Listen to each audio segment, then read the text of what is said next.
तो फाइनली ढूंढ लिया आपने। हाँ, मुझे उम्मीद थी आप ढूंढ लोगे। आज की इस वीडियो के अंदर मैं आपको बताऊंगा कक्षा 6 इतिहास पाठ नंबर 4।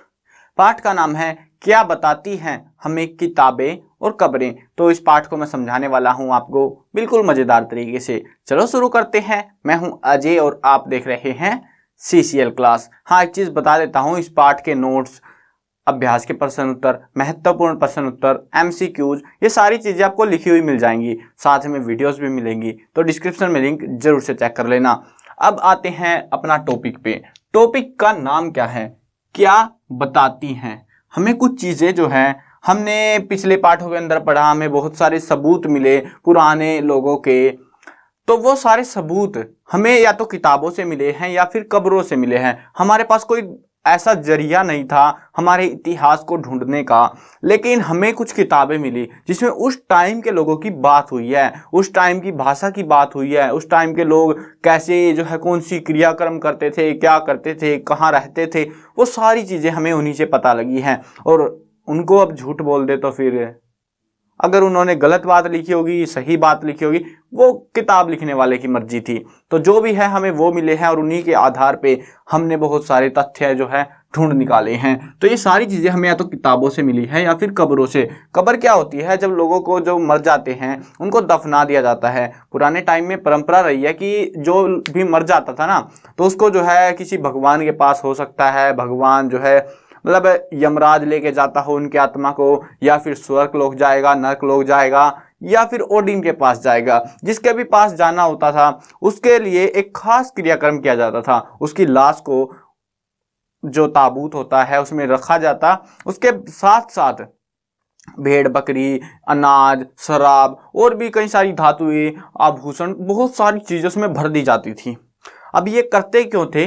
ताकि उसको जो सफर है उसकी आत्मा का वहां तक पहुंचने में, तो वो उसको खाने में काम आए। हालांकि इंसान मर चुका है लेकिन काम आए।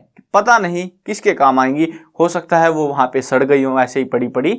लेकिन कब्रों से हमें उनके कंकाल मिले हैं, वो बकरियां नहीं मिली, बकरियों के कंकाल मिले हैं हमको। सोना चांदी भर भर के कब्रों से मिला है। इतना सोना चांदी तो शायद आपके घर में नहीं होगा जितना उनकी कब्रों से एक कब्र खोदने पे निकल आता था।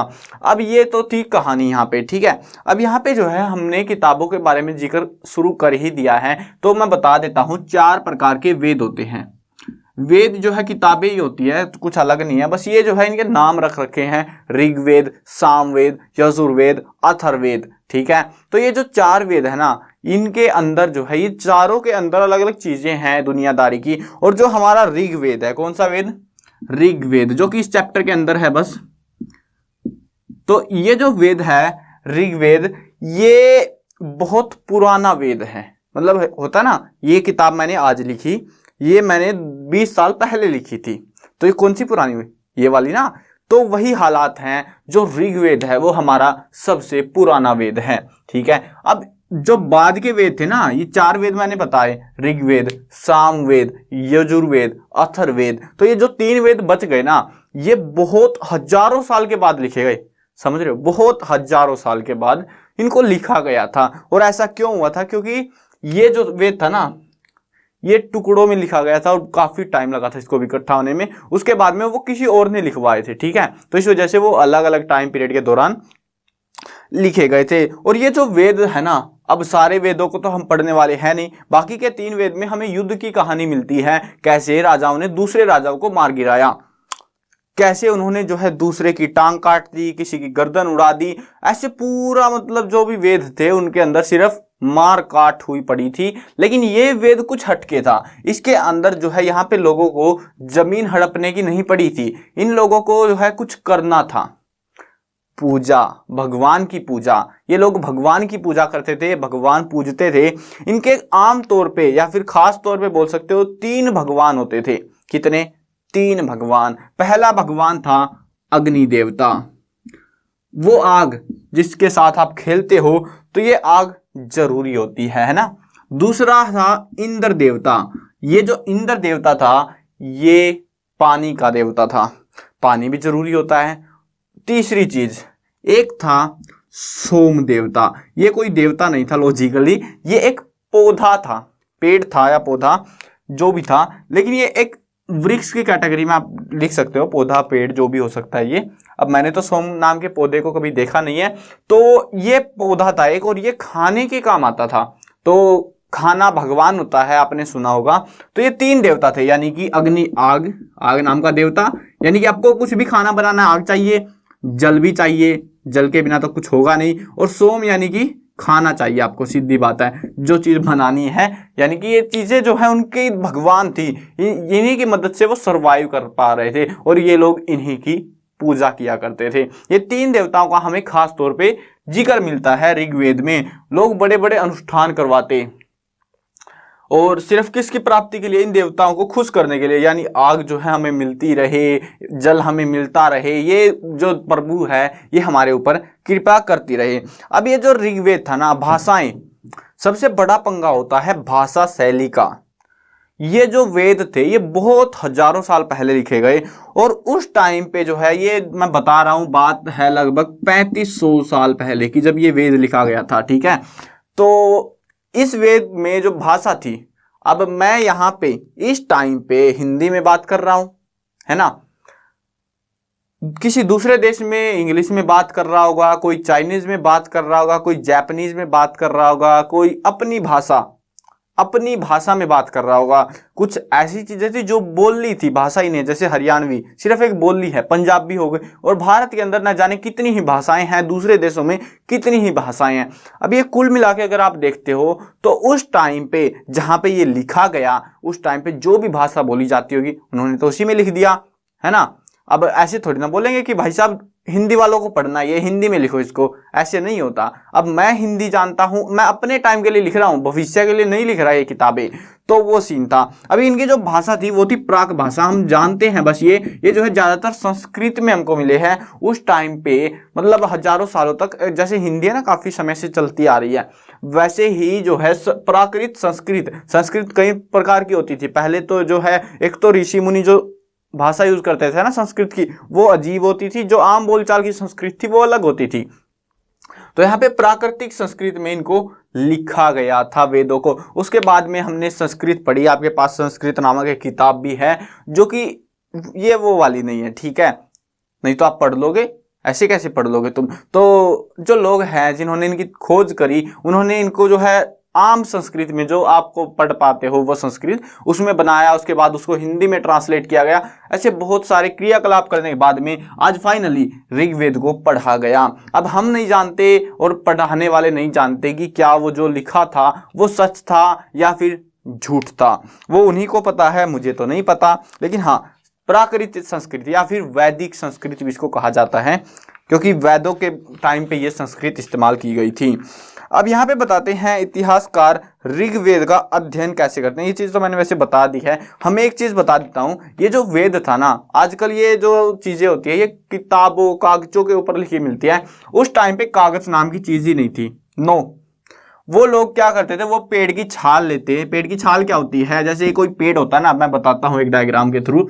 ये हमारा है एक पेड़, ठीक है, इसकी जो बाहरी हिस्से में ना एक परत होती है, आपने कभी पेड़ को उखाड़ा हो, काटा हो तो देखा होगा, एक पतला सा जो है लेयर होती है, उसके ऊपर परत चढ़ी होती है जो बाहर से सुरक्षा करती है। तो उसको उखाड़ते, उसके ऊपर जो है घिसा घिसा के जो भी करते होंगे, उसके ऊपर उनको लिखा गया है।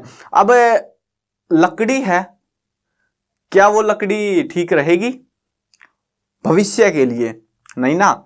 तो वो लकड़ी धीरे धीरे खराब हो गई, कुछ चीजें मिली, कुछ नष्ट हो गई, लेकिन ये जो वेद थे ये बच गए। हो सकता है उस टाइम पे और भी कुछ किताबें या फिर कुछ लिखा गया होगा, लेकिन हमें जो है ज्यादातर जो है बातें ऋग्वेद में मिली है, बाकी किताबें उस टाइम की हमको नहीं मिली, यानी कि खराब हो गई। ये भी हमें इसीलिए मिल गए थे क्योंकि ये मंदिरों में रखे जाते थे, पुराने कागजात जो होते थे, तो इस वजह से ये जो वेद था हमें मिल गया था।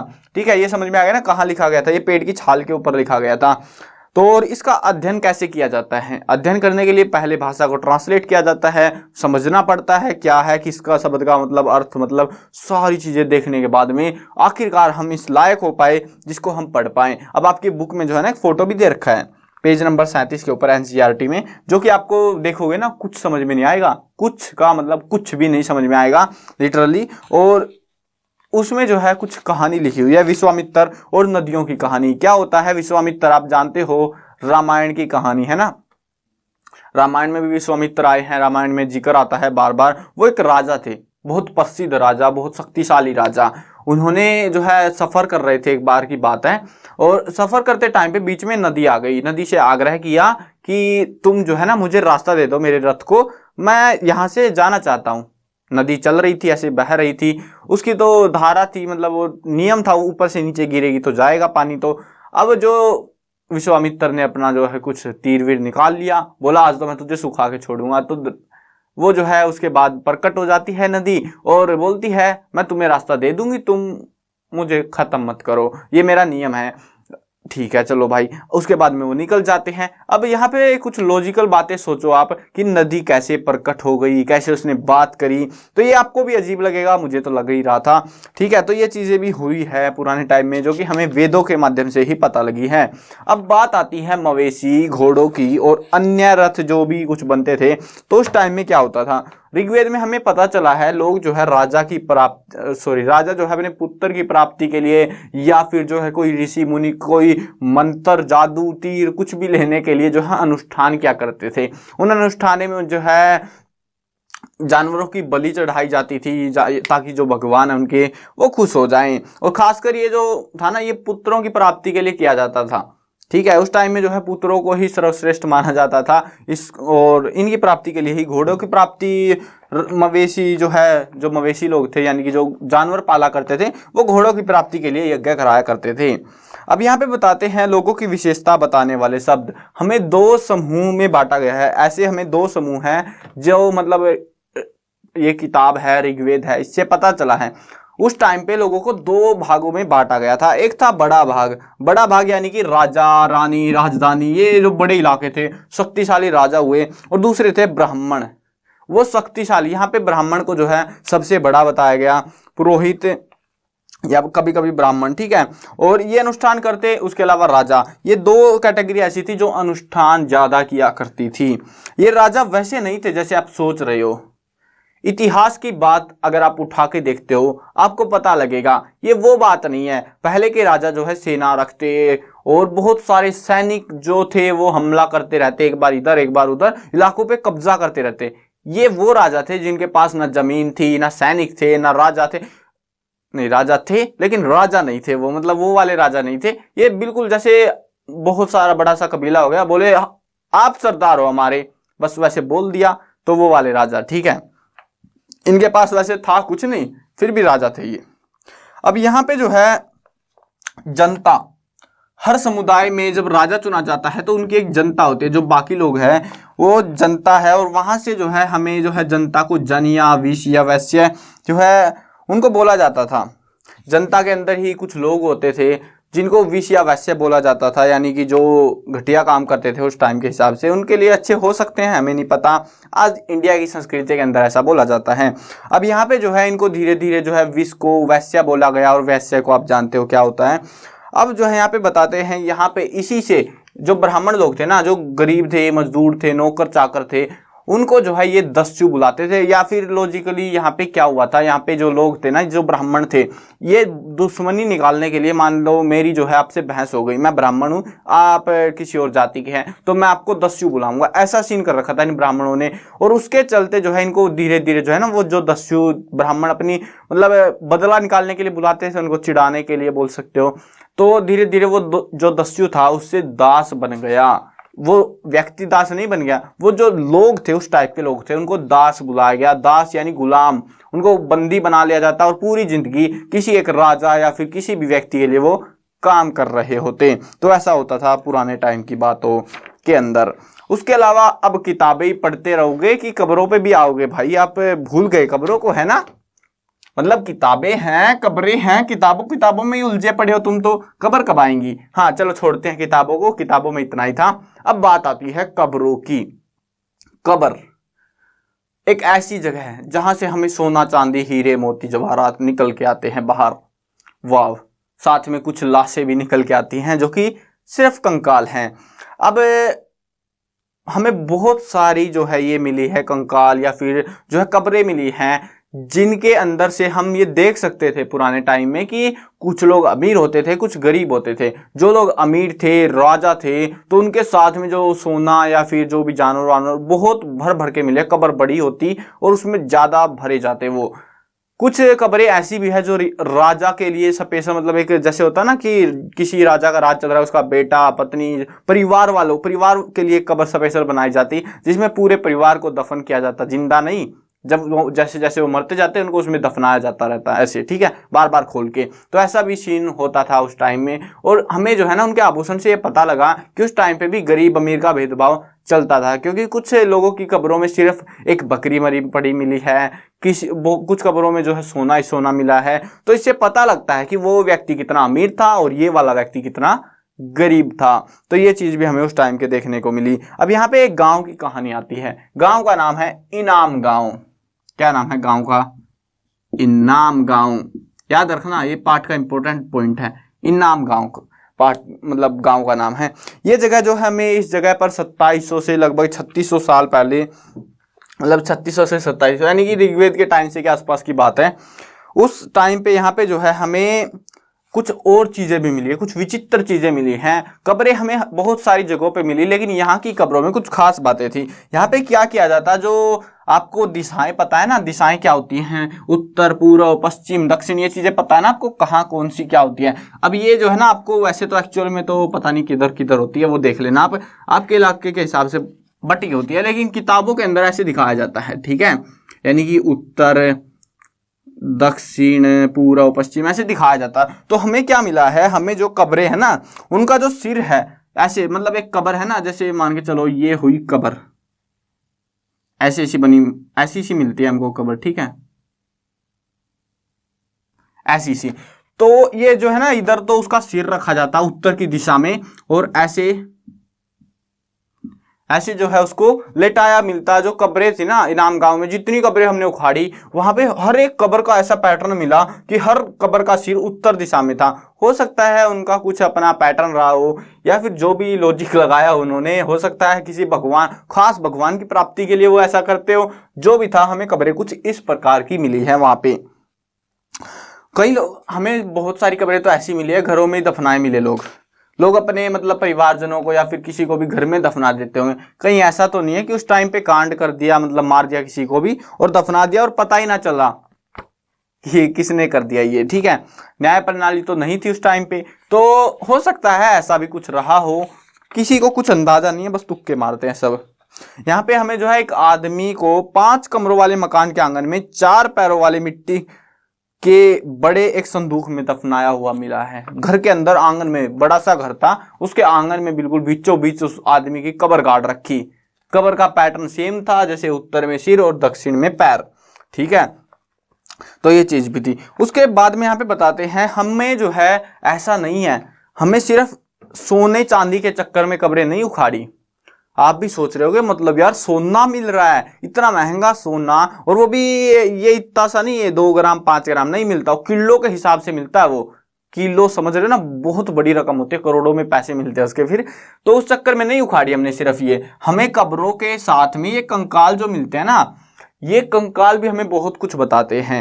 यहाँ पे बताते हैं कंकालों के कुछ लोगों ने अध्ययन किए, हमें जो है किताबों के अंदर उनके अध्ययन का पता चला, और एक ऐसे ही जो है चिकित्सक हुए जिनका नाम था चरक। क्या नाम था? चरक। और ये जो चरक नाम का चिकित्सक था ना, इसने बहुत 100 साल पहले, बहुत पुराने समय की बात है, लगभग 2000 साल पहले की, कब की बात? 2000 साल पहले की बात। और उस टाइम पे चरक नाम का जो है ये डॉक्टर जो भी था, वैद्य बोलते हैं उस टाइम पे, तो इसने ये बता दिया कि इंसान के शरीर में कितनी हड्डियां होती हैं। और इसने बताया कि इंसानी शरीर में 360 हड्डियां होती हैं। आप बताओ अभी पहले तो कि इंसानी शरीर में कितनी हड्डियां होती हैं? आप बोलोगे 206, है ना। इसने 360 बोल दिया, ये तो कुछ ज्यादा ही मतलब हड्डियों वाले इंसान थे क्या पहले? ऐसा नहीं था। इसने क्या किया, हमारे शरीर के अंदर सिर्फ हड्डियां कौन सी गिनी जाती है मैं बताता हूं। जो ये हड्डी है, ये वाली हड्डी हो गई, ठीक है, ये उंगली वाली, ये बड़े जो पोर्शन है उनको हड्डियों में गिना जाता है। इनके बीच में कार्टिलेज होते हैं, जो हड्डियों के जोड़ होते हैं, जोड़ने के काम आते हैं, अभी के टाइम पे उनको हड्डियों में नहीं गिना जाता, इंसानी दांत हो गए इनको हड्डियों में नहीं गिना जाता, लेकिन इस बंदे ने सब कुछ गिन दिया कि सब हड्डियां हैं, जो भी सॉलिड चीज भरी मिली सब हड्डियां हैं भाई, मानो तुम ना मानो क्या फर्क पड़ता है। यानी कि जोड़ जो लगा हुआ है ये भी हड्डी है, ये दांत है ये भी हड्डी है। और कमाल की बात ये है कि अगर आप देखते हो ना अभी के टाइम पे 206 जो बताए जाते हैं कार्टिलेज और ये जो भी जोड़ वोड़ होते हैं इनको जोड़ दिया जाए ना 360 बनते हैं।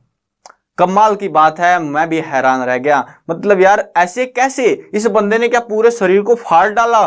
2000 साल पहले की बात है, ये भी आज की बात नहीं है। उस टाइम पे तो काटने वाटने के जुगाड़ भी सही से नहीं थे, समझ रहे हो ना, मतलब बहुत खतरनाक चीज थी ये। तो ये चीज थी। उसके अलावा यहाँ पे जो है इनाम गांव की बात कर रहे थे हम, इनाम गांव के अंदर ये कुछ चीजें मिली है, ये कब्र का पैटर्न। उसके अलावा वहां पे हमें जो है उनकी कब्रों में कुछ सबूत मिले। वहां के लोग जो है जौ, बाजरा, गेहूं, बहुत सारी चीजों की, दाल, मटर, तिल, इन चीजों की खेती किया करते थे। क्योंकि हमें उनकी कब्रों से मिले हैं उनके सबूत, तो ऑब्वियस सी बात है वो खेती करते होंगे। उनके अलावा जो है वो जितने जानवर आपको मेन से पता है, गाय, भैंस, सुअर, भेड़, बकरी, कुत्ता, बिल्ली, सब उन्होंने पाले हुए थे। ठीक है, ये भी बात ठीक है। यहाँ पे चितकबरा, हिरन, खरहा, नेवला, चिड़िया, घड़ियाल, कछुआ, केकड़ा, मछली, सब पालते थे वो। उसके अलावा बेर, आंवला, जामुन, खजूर, ऐसे कुछ फल भी हमें वहां पे उनकी कब्रों में से देखने को मिले हैं। तो ऐसी चीजें जो है कब्रें जानने में हमें बहुत इंटरेस्ट आता है, क्योंकि वो हमारा इतिहास बता रही होती है कि शुरुआती दौर में इंसान क्या कर रहे थे।